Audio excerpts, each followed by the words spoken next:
Selamat datang ke episode khas kami, The Troubles.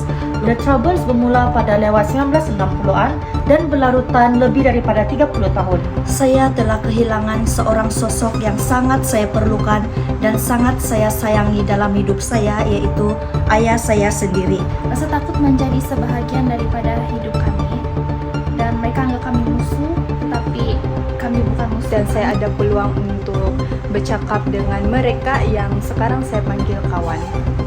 Tanpa keadilan untuk semua mangsa, luka sejarah akan terus berdarah. Namun, kehancuran yang terbesar adalah kehilangan kepercayaan antara komuniti.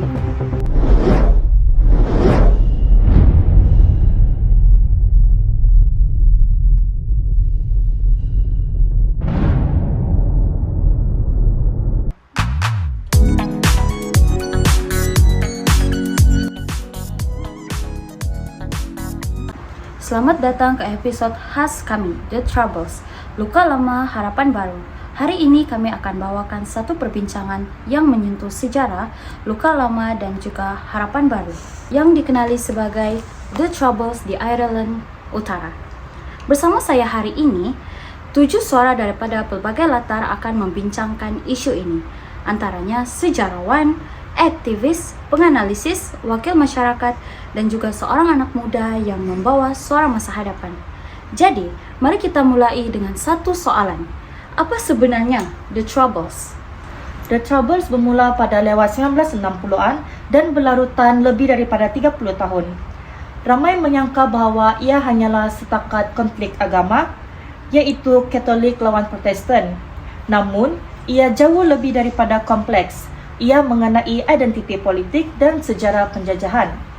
Bukan itu saja, komuniti Katolik ini mahukan penyatuan dengan Republic Ireland, manakala komuniti Protestan pula mahu kekal dalam United Kingdom. Jadi ketegangan ini menyebabkan diskriminasi sistematik dan hak yang tidak seimbang.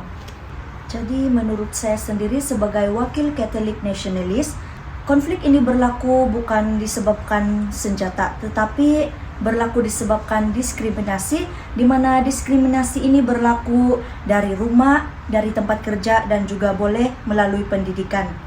Jadi, bila suara kami sebagai Katolik nasionalis tidak didengar, kami turun ke jalan secara aman. Tapi sistem ini menekan dan akhirnya perlawanan meletus. Bagi saya, sebagai wakil Protestant Unionist, kami juga wujud perasaan takut dalam diri kami. Bila IRA menyerang, kami rasa identiti kami sebagai rakyat British akan terancam. Banyak reaksi mungkin kelihatan sebagai kekerasan bagi mereka, tetapi ia juga wujud disebabkan rasa takut akan kehilangan. That's one of the problems we brought up in a real isolated community where they can tell you anything that they want to tell you just to convince you that everybody else out there is evil, you know. Go and see what the march is about. I'm not going on about it, I want to see. So we went over, we actually stood on the city side of the bridge. The march was on the other side of the river. And I said to him, Mom, we better get over it. I don't want to miss the start of this march. And he looked at me for a minute and he went, oh, John, no, I think I'll leave it. And he turned and he walked up the hill. And I didn't see him for over 35 years after that day. Kedanasan masih berros seperti beratur bom meletup dan serangan bersenjata. Ribuan nyawa telah terkorban dan Belfast berubah menjadi medan perang. Namun, kehancuran yang terbesar adalah kehilangan kepercayaan antara komuniti. Betul, yang ini saya setuju. Ramai yang ditahan tanpa bicara, kanak-kanak pula membesar dalam ketakutan. Sistem keadilan gagal melindungi mereka. Jadi, bila undang-undang berat sebelah, trauma pula akan menjadi warisan kepada mereka. Dari konflik yang telah berlaku ini, saya telah kehilangan seorang sosok yang sangat saya perlukan dan sangat saya sayangi dalam hidup saya, yaitu ayah saya sendiri. Dan untuk pengetahuan, ayah saya bukan seorang pejuang, dan sampai sekarang kes ini masih belum ada jawaban.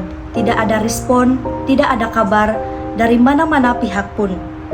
Jadi bayangkan saja trauma yang telah ditanggung oleh kami sekeluarga sepanjang hayat hingga saat ini.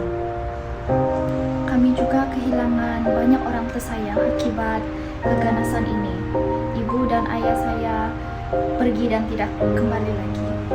Rasa takut menjadi sebahagian daripada hidup kami, dan mereka anggap kami musuh, tetapi kami bukan musuh. Kami juga merupakan manusia yang ada perasaan.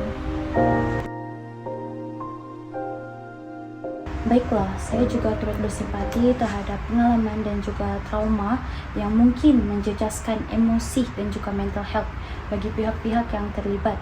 Namun, saya juga difahami bahawa pada tahun 1998 telah dimeteraikan satu perjanjian yang dikenali sebagai Good Day Agreement. Jadi, menurut kalian, apakah kesan terhadap perjanjian yang telah dimeterai ini? Known as the Good Friday Agreement, was a peace treaty signed in Northern Ireland on the 10th of April 1998. It effectively brought an end to a period of trauma and turmoil known as the Troubles, which had raged in the region for around 30 years. Perjanjian ini ialah permulaan baru. Misalnya, kerajaan perkongsian kuasa, pengunduran tentera dan pengiktirafan dua identiti dalam satu negeri. Damai bukanlah penghapusan sejarah, tetapi penyesuaian ke arah masa depan kita bersama. Tapi perjanjian itu bukan boleh selesai dalam setelip mata. Trauma kepada masyarakat konflik itu masih ada dan proses pendamaiannya memerlukan masa, keberanian dan keadilan untuk membina semula apa yang telah hilang dari konflik itu. Tapi kita belum selesai. Banyak pembunuhan yang tergantung dan belum disiasat sampai sekarang. Tanpa keadilan, tiadalah penyembuhan yang sebenar. Macam yang kita semua tahu, keadilan itu adalah asas damai. Dia bukan sekadar tambahan. Saya sebagai wakil belia Ireland Utara, saya tidak lahir semasa konflik, tapi saya hidup di dalam bayangannya. Sekolah kami pun terpisah dan nama pun boleh dijadikan bahan untuk dibuli. Tapi saya mau masa depan yang bebas daripada kebencian silam. Kadang-kadang saya tanya diri saya sendiri, kalau saya lahir 30 tahun yang lalu, adakah saya akan buat keputusan yang sama macam mereka? Mereka ada perasaan yang sedih, takut dan juga marah. Tapi kalau saya pilih untuk tidak, sebab saya ada pilihan yang saya boleh buat dan mereka tidak boleh buat di masa itu. Dan saya juga ada peluang untuk belajar sejarah dari semua sisi dan saya ada peluang untuk bercakap dengan mereka yang sekarang saya panggil kawan. Anak muda hari ini tidak sepatutnya menanggung dosa masa lalu. Tapi kita juga tidak boleh mengabaikan luka sejarah. Jadi kita harus melindungi generasi muda dari racun kebencian ini.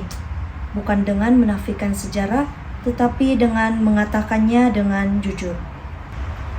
Kita perlu tunjuk generasi muda pada zaman sekarang bahawa perbezaan bukan ancaman.